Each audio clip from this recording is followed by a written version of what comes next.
Hello everyone and welcome to another episode of Winter Moon Games Tabletop Reviews.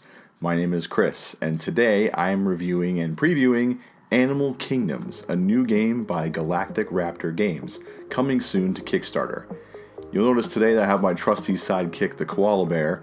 Though there are no koala bears in this game, I felt it appropriate to have some kind of animal companion for this review. In Animal Kingdoms, players will take on the role of a house leader, fighting for control over the 5 kingdoms. Players will have cards in their hands of animals that represent animals that have pledged allegiance to you. I just want to say that the version you see in front of me is the print and play version. I find this appropriate for Animal Kingdoms as my cat has decided to jump on my lap. Enjoy. To set up, you're going to first start by placing the board of the 5 kingdoms down on the play area. Now, there's 5 different kingdoms on the board that represent different areas you might find on Earth, like desert, wetlands, tundra, etc. Each player is going to be dealt 4 random cards at the start of the game. On each card, you're going to find an animal with a symbol and a number. The symbol on the card is going to tell you what kind of class the animal is. There's a number that's going to be the animal's rank, and then of course you have the beautiful artwork on each card. During setup, you're going to place a random decree card at the bottom of each kingdom. The decrees are going to be requirements for which cards and animals you can play in those kingdoms. Now on your turn, you can do one of the following 3 actions. You can claim a territory, you can rally, or you can withdraw.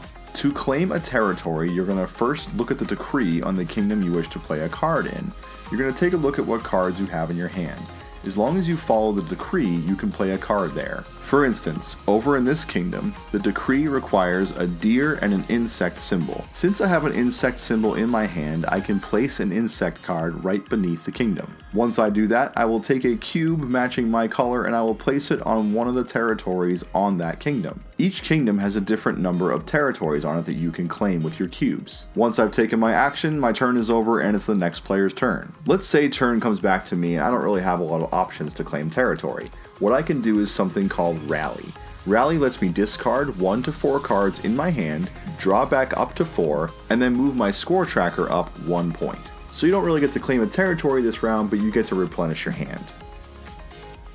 The cat has had quite enough of me. Now in each kingdom there's something called a capital city, which is represented by the crown symbol.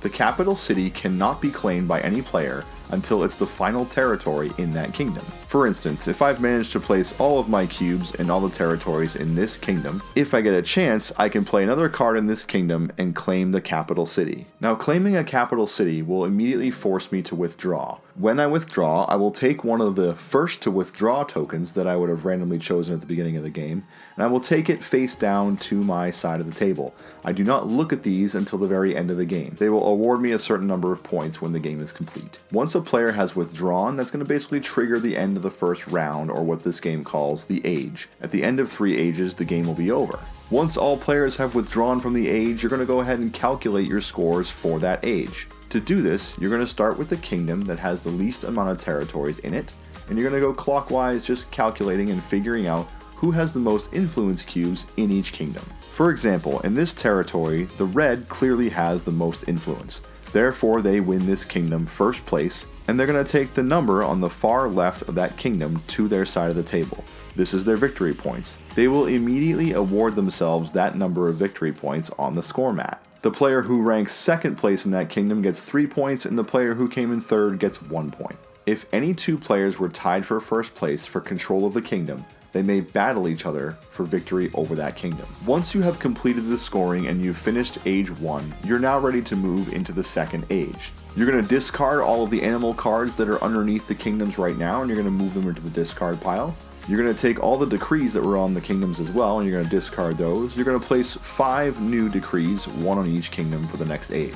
Any player that took a capital city may move one of their cubes into one of the blue circles on that kingdom. These blue circles are called councils. Once you've claimed a council, your cube stays there for the remainder of the game and gives you an advantage over control of that territory. At the end of the 3rd age, you're going to calculate your final points, and then you're going to flip over any first to withdraw tokens you may have, and you're going to add that to your final score. The person with the most points wins. Animal Kingdoms is a very simple to learn and fun to play area control light strategy game. The artwork is beautiful, it's very simple to learn like I said, which is a huge plus for me, and there's even a solo mode which adds a lot of replay value to the game. Animal Kingdoms is actually a great game, I would say, to introduce some of your less enthusiastic gaming friends to the world of tabletop gaming. It introduces familiar mechanics such as area control and even some set collecting at certain points in the game, depending on the decree. It's vibrant, easy to understand and intuitive, and actually quite fun. It's not a high anxiety game, it's kind of zen and relaxing, and you're going to enjoy yourself as you play this game. It's not super competitive or overly challenging.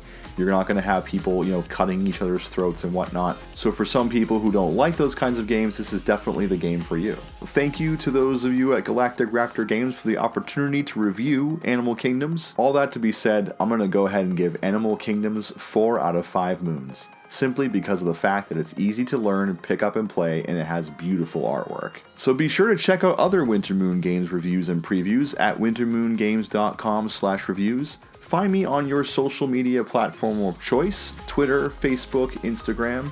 If you have a comment or a question about Animal Kingdoms, or you'd like me to review or preview your game, send me an email at cb@wintermoongames.com. Please consider subscribing to the Winter Moon Games YouTube channel and liking this video. Also, please consider supporting Winter Moon Games on Patreon. It goes a long way and it really means a lot to me. As always, thank you very much for watching, and I'll see you next time.